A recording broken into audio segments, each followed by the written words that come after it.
I'm going to take you through what is in the Survival Summit E&E kit, which comes in this cool little tin. So we're going to open it up and just dump everything out. What you can see, first off, is the KEVLAR cordage, which is great. It's stronger, smaller, lighter than 550 paracord, which we all know and love. It's easily concealable. It's made up of 6 individual threads of KEVLAR cordage that are all braided together, which means that you can use it as a whole, which gives a 200-pound tensile strength, or you can break it down into the individual threads and use it for sewing, fishing, but of course, using it just as is, you can create a loop on one end and a loop on the other end, and you can use it to escape bindings such as zip ties, duct tape, and so forth. So it's a nice little escape and evasion tool with many, many other uses. We've got 3 different handcuff tools that you can take with you, which are great. They're easily concealable. This little guy is great because inside of it is a super concealable handcuff key. What's great about this particular one is if you don't want to use the pill capsule to hide it, you can also put this on your shoelaces simply using some shrink wrap tubing, and it's very, very difficult for somebody to detect. This one comes with its own little clip, so you can clip it to the inside of your clothing, making it very difficult for people to identify.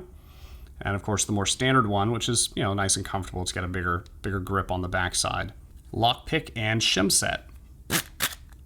It gives you all the tools that you typically find with a lockpicking set. My personal favorites are, of course, that rake, as well as your tension wrench. The other ones you may find useful, depending on what you're doing. These are more single pin locks, so picking one pin at a time, as opposed to the rake, which is a very aggressive, just let's get this done as quick as possible. So this one's the easiest one to use, and it's the quickest one to learn from. For the shims, you have 3 shims. First one is the one for shimming handcuffs, which I'll show you in just a moment. You have a very thin and flexible one, which is designed for picking these master locks right here, the combo master locks. And then the thickest one, which looks exactly like the one you use for the combo lock. This one's designed more for picking cheap Chinese locks like this. So let's talk about the handcuffs. On these, you will notice teeth that help grip on the inside of the handcuff. And many of them also have a little pin right here that, when enabled, makes them a little more difficult to pick. It's like a secondary lock on the inside. Using any one of the handcuff keys, first thing you want to do to disable that pin lock here, that secondary lock, is you rotate to the left until it comes out, and then you rotate again to the right.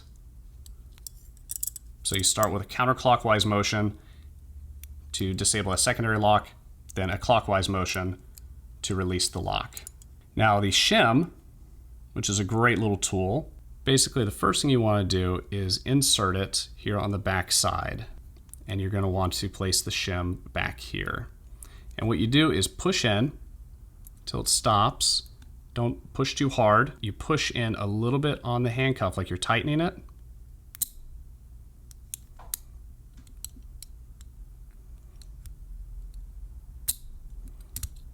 There we go. And all it's doing, if you see these teeth, the locking teeth down here, all you're doing is getting this to go right over top of it, so the teeth on the wristband section can slide right over the top of the shim. I'm gonna do that one more time. Lock the handcuff in place. Doesn't matter how loose or tight it is, it's gonna have the same end result. Push this in as far as you can go, I'm not putting a lot of pressure on it. And then I'm going to apply more pressure here while depressing the lock a little bit. You may need to wiggle it a little bit. There we go. So now it's all the way in, meaning this is free to slide out. If you have a situation where you have that secondary lock,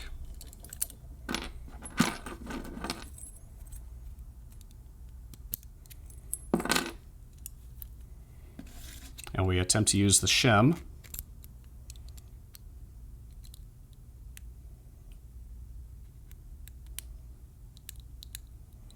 notice how nothing is happening because that secondary lock prevents this from going to that next tooth to allow you to get that shim in between these teeth and the teeth in the base. So a shim is useless on this particular kind of lock. That's where your handcuff keys come into play.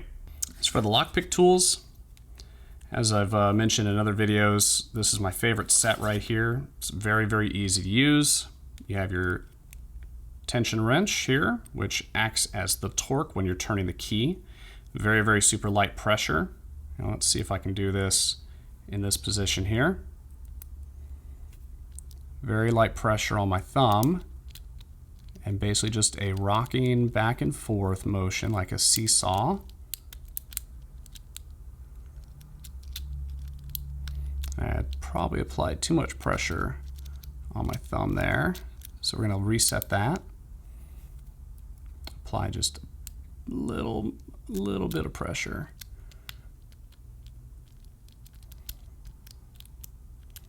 There we go. And as you can see, that is now unlocked. And then it didn't take any time at all. And I have practiced on this lock a lot. Locks that you do not practice on are going to be a little bit more challenging, and I highly recommend you get a tube of graphite powder. Now this little master lock right here, as you can see, it has two secure points where it locks in, but it has a single solitary point that activates both of those on the inside. So it's very easy to bypass using our little bypass tool, our easy decoder bypass tool. And what I do is from the text, I go 3 over, hit the inside, and what you're going to do is slide it in as far as you can go. And what you may have to do is press down a few times as you wiggle that guy in there.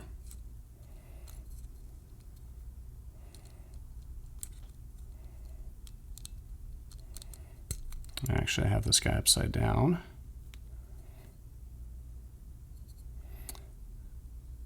So you want the angled part facing up towards the top of the lock where you're inserting.